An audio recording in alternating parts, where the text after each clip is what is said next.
Research करने के लिए मनाया, जिसका नाम था सदारपुर। सदारपुर गांव में बहुत कम लोग बचे थे। गांव में असामान्य घटनाएं घटने के बाद कई लोग गांव छोड़कर चले गए थे, मगर शशांक और उसके दोस्तों को किसी बात का डर नहीं था। सब साथ में कार में सदारपुर की तरफ निकल पड़े। कार ड्राइवर ने जैसे ही सदारपुर का नाम सुना तो उसने बोला कि वहां मत जाओ, वहां पर भूतों का डेरा है और भी रहस्यमयी चीजें होती हैं। क्या इस चेतावनी के बाद भी शशांक और उसके दोस्त उस गांव में दाखिल होंगे? क्या होगा गांव में घुसने की गलती का अंजाम? जानने के लिए सुनिए यह कहानी डार्क मैटर भाग 1।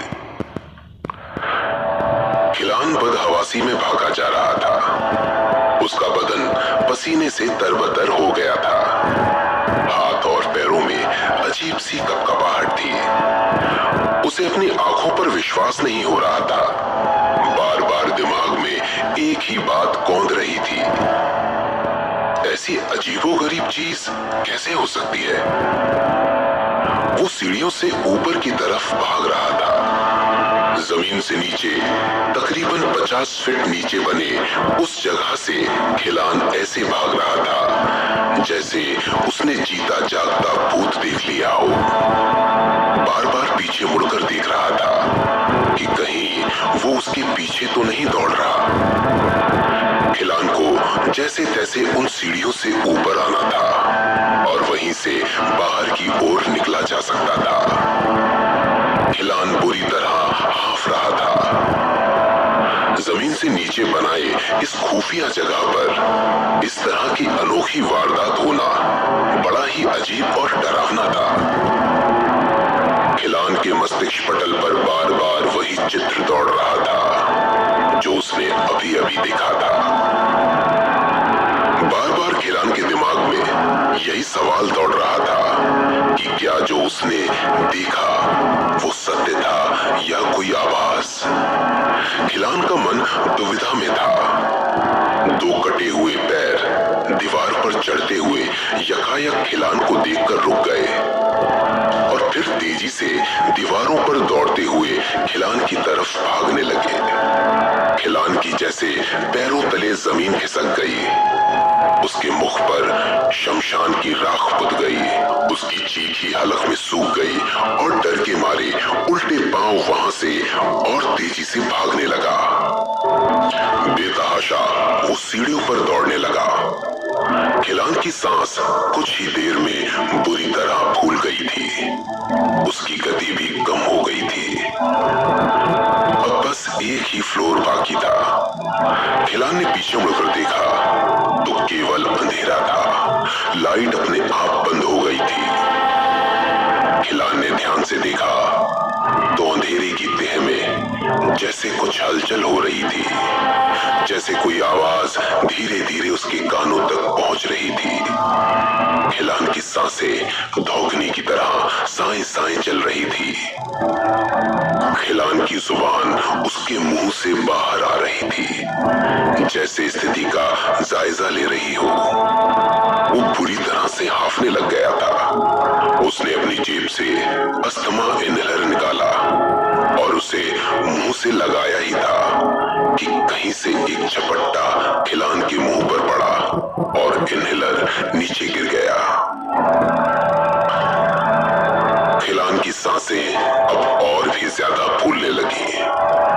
उसे अस्थमा का अटैक आ गया था। खिलान नीचे झुका ही था इनहेलर लेने के लिए कि अचानक उस जगह की लाइट बंद हो गई। खिलान का हाथ उस गुप्त अंधेरे में इनहेलर को ढूंढ रहा था, जैसे किसी ने इनहेलर को वहां से गायब कर दिया हो। खिलान अब मुंह से जोर जोर से सांस लेने लगा था। उसके हाथ जल्दी जल्दी में इनहेलर को ढूंढना चाह रहे थे, पर उसे इनहेलर नहीं मिला। तभी अचानक उसके हाथों से कोई चीज टकराई, जैसे किसी और का हाथ हो। खिलान की उंगलियों ने भांप लिया कि उस हाथ की उंगलियों में इनहेलर फंसा पड़ा था। भाई साहब, मेरी मेरी सांस, वो इनहेलर, जल्दी जल्दी। खिलान की उंगलियों ने महसूस किया कि वो हाथ इनहेलर लिए उसके मुंह की तरफ आ रहा था। खिलान ने उस हाथ से इनहेलर छीनना चाहा, पर उस हाथ की पकड़ बेहद मजबूत थी। वो हाथ इनहेलर को उसके मुंह तक ले गया और जैसे ही खिलान उस इनहेलर के ऊपरी बटन को दबाना चाहा कि लाइट आ गई। सामने किसी के कटे हुए हाथ थे और हाथों से खून रिस रहा था।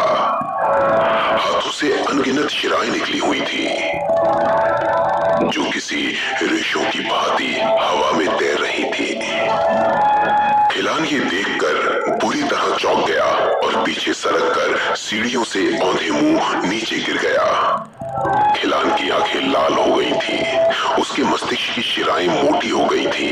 लग रहा था मानो अभी फट पड़ेंगी।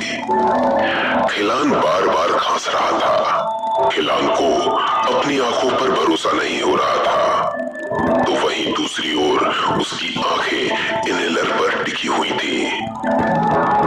कुछ ही देर में खिलान की खांसी रुक गई और उसकी आंखें एकटक उन हाथों को देखे जा रही थी जो अब साथ में दीवार पर टंगे हुए कुछ चित्र बनाने लग गए थे। दीवार के नीचे ही